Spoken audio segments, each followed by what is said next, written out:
Hey all, this is AJ and Steven back a day after Hello. Christmas as of the day we're recording the show. It's December 26th in India. Steven, what's the date by you? It is still Christmas here, and Oh, Hugo wanted to so join Merry as well. Christmas from the you. Oh, there you go, the fucking Hugo Mm-hmm. monster. Yeah, isn't that right? Your life is so hard. Always. Well, let's keep going. Wines. We got news, episode 5th in Last Week on the Spot series. We'll be bringing you news from around the globe for sure. The first we have world's biggest economies looking for USD alternative. Essentially, it's the de-dollarization campaign that's going on across the world. Some nations, at least a dozen in Asia, are in talks to circumvent greenback negative influence. Steven, did you know dollar is known as the greenback internationally? I didn't know that was the international. I thought that was like a Confederate dollar back in the Yeah, day. actually, it's like a term, a synonym, like a casual term used for dollar. Uh, Mm-hmm. I found that fascinating. Yeah, I mean, makes sense. Our money's decently green. At present, the international financial system uses a swift mechanism that can potentially get the entire financial system of the world in a chokehold if the US decides to impose sanctions like it did on Russia during the Crimea invasion and now with the Ukraine Russia ongoing war. Both China and Russia already are mulling means of promoting their currencies for international payments, including through the use of blockchain technologies. Steven, 15 years ago, who thought blockchain will have such a rampant increase? Anyone that had Bitcoin back then, but No, they I were don't think considered even they crazy. imagine. Yeah, exactly. Think about it. Like, other than dollar, two of the major currencies, the renminbi and rubles, being transacted via the blockchain means. That sounds pretty futuristic. I mean, it's a move in the right direction for transparency, at least in the terms of the common individual. I don't particularly mind it. I think that having a ledger that says this is what we spend our money on is, in general, a good thing because the alternative has been a lot of very, very sketchy secret spending. Oh yeah, and with the fiat currency, everything is pretty much in the hands of the banks. Moving on, Bangladesh, Kazakhstan, and Laos, all three countries in Asia, are already holding intense talks with China on the issue. And also, India has been increasingly talking about internationalizing of its currency. Do you know what the currency of India is? Isn't it rupee, like the Zelda Yeah, you're thing? right. I'm impressed. Yeah, the Indian rupee. They're talking about internationalizing the rupee. Right now, I think the percentage of international transaction of rupee is less than 1.5%, but a currency which is that minute in international terms compared to almost 85% for the dollar. They're trying to internationalize such a currency. So think about the repercussions can have for the dollar. That's pretty extravagant. It really could be, especially since not all countries have the economic impact of the United States. Perhaps certain currencies could be more accessible for developing countries, for instance. Exactly. Russia getting sanctioned only showed countries like China and India, which are the two other major economies at the moment, other than Germany and Japan, how the reliance on US dollar can backfire and could also have political repercussions. With the West current isolation measures of Russia, Iran, Cuba, and other countries from the SWIFT banking system, friendlier alternatives have been on the rise in a bid to combat the West economic hegemony and aggression. Seems like maybe the West dominance is on the fall. We'll find out.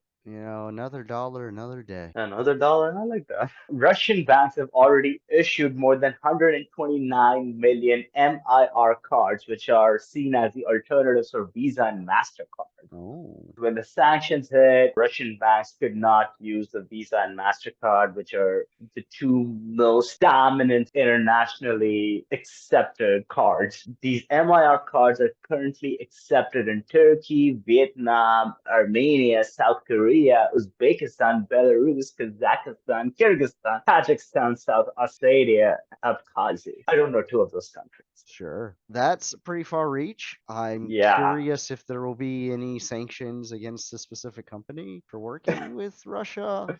I don't know how this works, But but even if they put the sanctions on, they are already circumventing Visa, MasterCard, and dollars reach. So unless they end up sanctioning all the countries that are involved in that, which could also have a repercussion in the global supply chain. So it's going yeah, to become a snowball effect, I feel. yeah, it's a longer conversation. Definitely. Moving on to from one intense to another, we have China and Russia trying to build on deeper ties. How do you feel about that headline? It's not surprising. These are the two countries that are not afraid to throw sand back at the United States. They've classically both been pariah states in some ways due to their association with communism. Tell me more about it. What does this mean?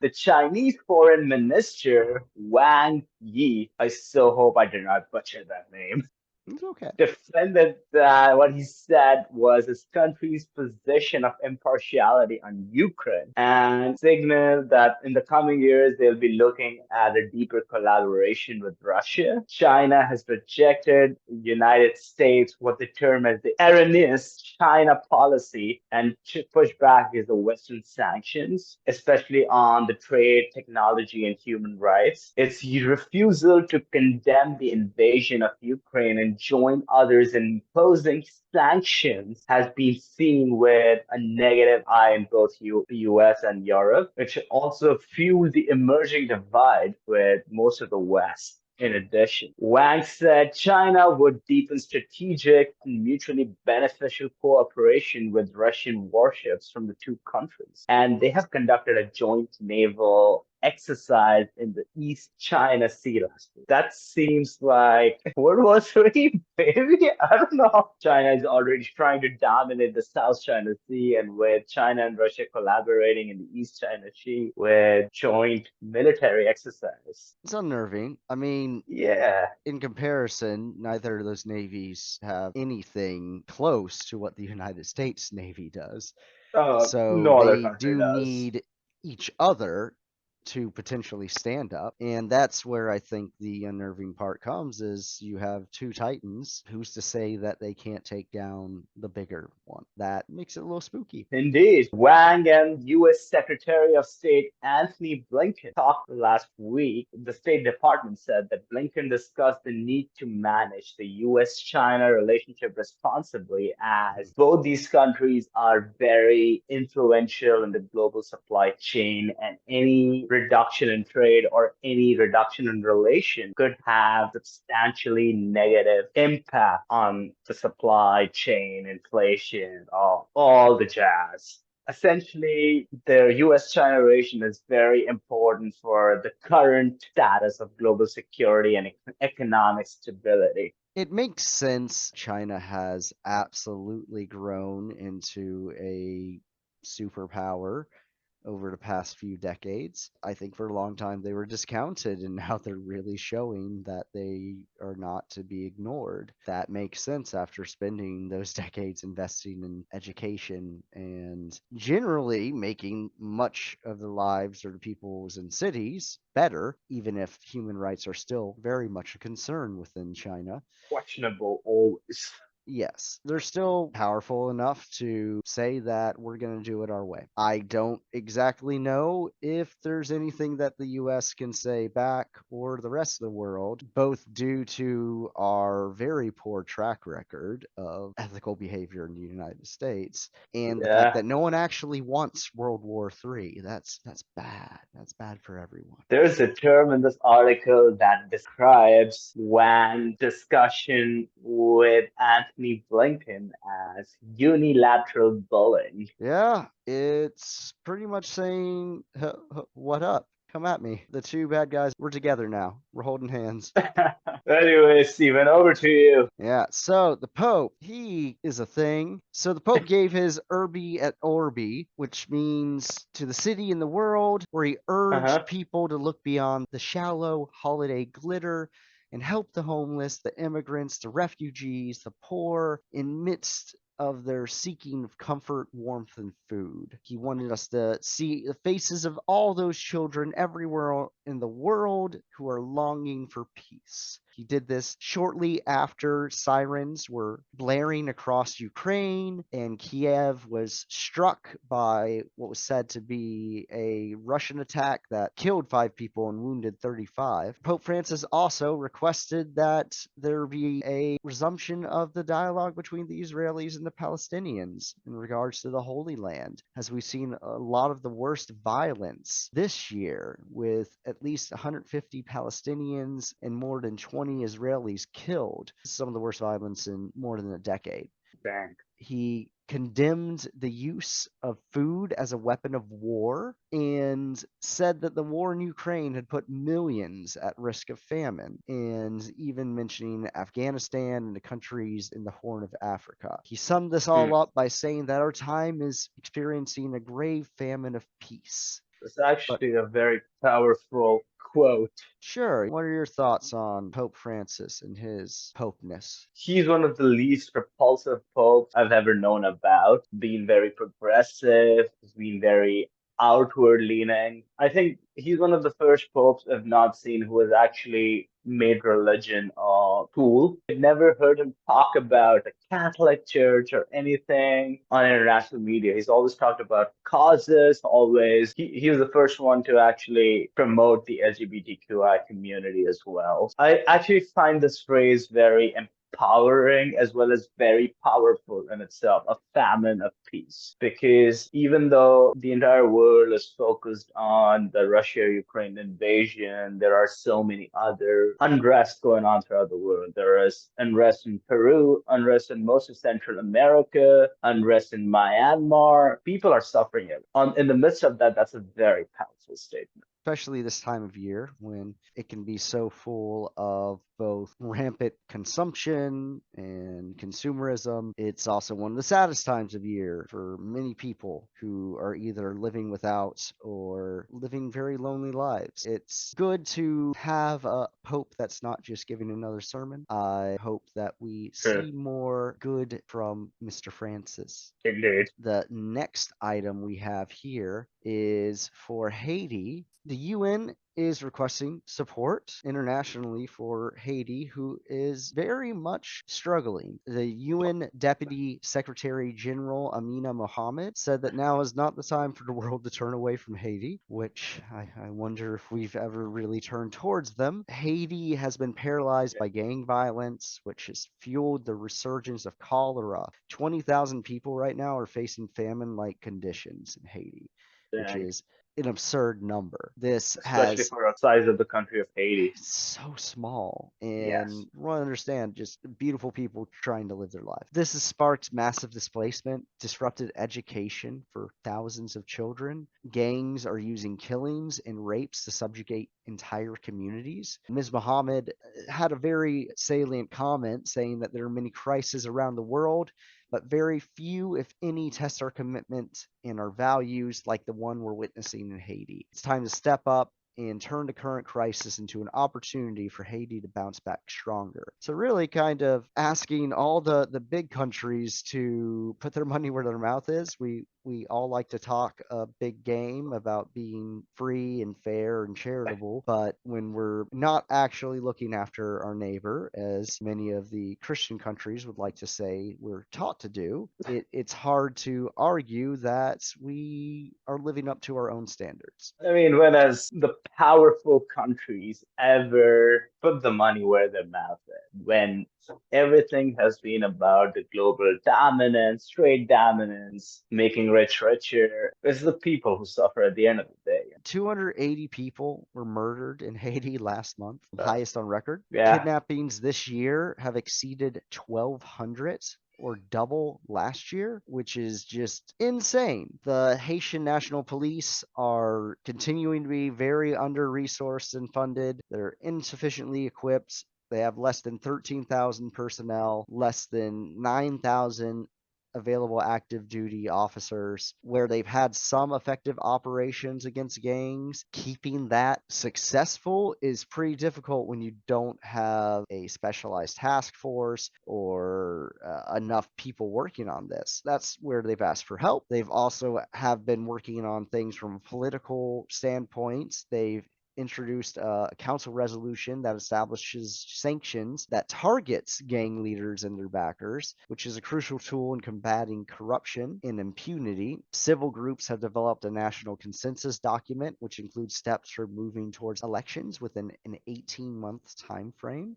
That's pretty awesome. All of these things are needed to restore order, public confidence, and the hope for a future in Haiti. I really hope that we can see that in other countries helping them.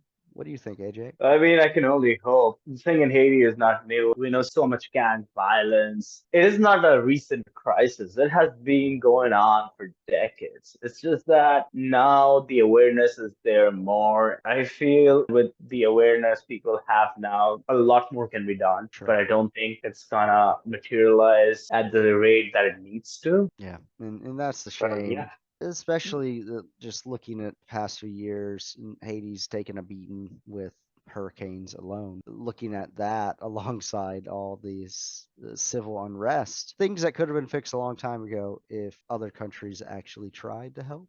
yeah, I would like to see it, and I hope we can work towards it. I agree. Another sobering Oh, article. more? Yeah, Yeah. this week is a real Christmas, huh? Talking about banning women rights Yeah, actually sounds like Christmas. At least yeah. that's how the Christians envisioned it. Well, yes, because as Second Timothy says, women should be silent. In order by the Taliban has banned women from working for non-governmental organizations. And they justify this by saying that female NGO staff had broken their dress codes by not wearing hijabs. Oh, enough with the fucking hijabs. Honestly, I have no comments. I feel Sure, more sure. I say, more aggravated and agitated I become. I don't It's blame you. we're in the age of digital technology where everything is known to everyone, and yet no one raises a finger to do. At least people in power. Yeah, It's that's a like shame. more money is spent on weapons, more money is spent on suppressing people than empowering them or feeding them. Yeah. The irony of our existence. There's a lot to deal with. Yeah. Well, the NGO workers who were acting as main earners in their household, these women were asking if they can't go to work, how do they support their family? They were questioning the Islamic morals when now they're struggling to pay their bills and feed their children. The world's watching and is doing nothing. Were other comments. So they are feeling exactly what you're saying, AJ. It is almost a spectator sport watching oppression. Oh, yeah. This order happened on Saturday. The Ministry of the Economy threatened to cancel the license of any organization that did not quickly comply with their reasoning that women were breaking Sharia law by not wearing hijab. NGOs will likely have to close if women are not allowed to work. There's a great fear that Afghan women could be left unable to receive any aid directly because if these organizations only allow the employment of men, well, the Taliban also prevents men from working with women. So they're kind of screwed on both ends here. Really, really sucks. I liked what the South Asian branch of Amnesty International said. They described the ban as yet another deplorable attempt to erase women from the political, social, and economic spaces of Afghanistan. Absolutely right. This is the classic patriarchal bullshit of keep men in power and completely cripple any woman's access to it, or even the basic needs of working for your living. It's unfathomable. Now, this also threatens women's access to medical treatment when they can't fully tell their problems to men, whether due to what they feel comfortable describing to a man, or perhaps there's other rules of what they're allowed to talk about with men. There's all these different things in Sharia law that really stand in the way of a functioning society. especially as most of the countries already facing life-threatening levels of hunger were taking away resources from families. We're not talking about free money that was being handed out. We're talking about people who had jobs and were legitimately doing honest work. There was one imam that said the Taliban was not committed to any Islamic value. They're confused, said that Islam has not said that men can be educated and women cannot, or that men can work and women cannot. Since they seized back the control of the country last year, the Taliban's steadily restricted women's rights despite promising that its rule would be softer than the regime of the 1990s. This decree came just days after female students were banned from universities, which is now being enforced by armed guards. Secondary schools for girls are even closed in most provinces. Women are also being prevented from entering parks and gyms and other public places. This is bleak and incredibly dystopian. What do you think? Yeah, dystopian. Back to first century BC. Yeah, We already know what happened in Iran. I think time is ripe for the women movement to take place in Afghanistan. But I feel like Taliban may pose more of a challenge than Iran. But who am I to say? I haven't been to any of those countries. So, sure. And it right. wouldn't necessarily be that dangerous for us to visit. Yeah, indeed. That was it for today. Mostly somber, serious, sad, and melancholic news. That's the Ah, world. that's the way to celebrate Christmas. Merry Christmas, Happy Hanukkah, Happy Kwanzaa, Happy holidays. Happy winter pagan holidays, whatever. Oh, You, yeah. you do your Spread the things. anarchy. Anyways, presenting you the fifth episode, AJ and Steven. Hopefully, you learned something. So did we. Keep subscribing, keep liking, keep sending us reviews, comments, whatever we can do to improve. In fact, today we tried something different. Instead of scrolling through the articles while we do the show, we tried to keep the focus intact. Let us know if that was better as far as the visual goes. It really helps as we are amateurs, then any reviews, any comments will help. Looking forward for more. Happy holidays, y'all. Happy all religious and non-religious holidays. Happy anything that deserves happiness. Happy Alrighty. humanness. All Happy right. humanness. There you go. Yeah. Bye, y'all.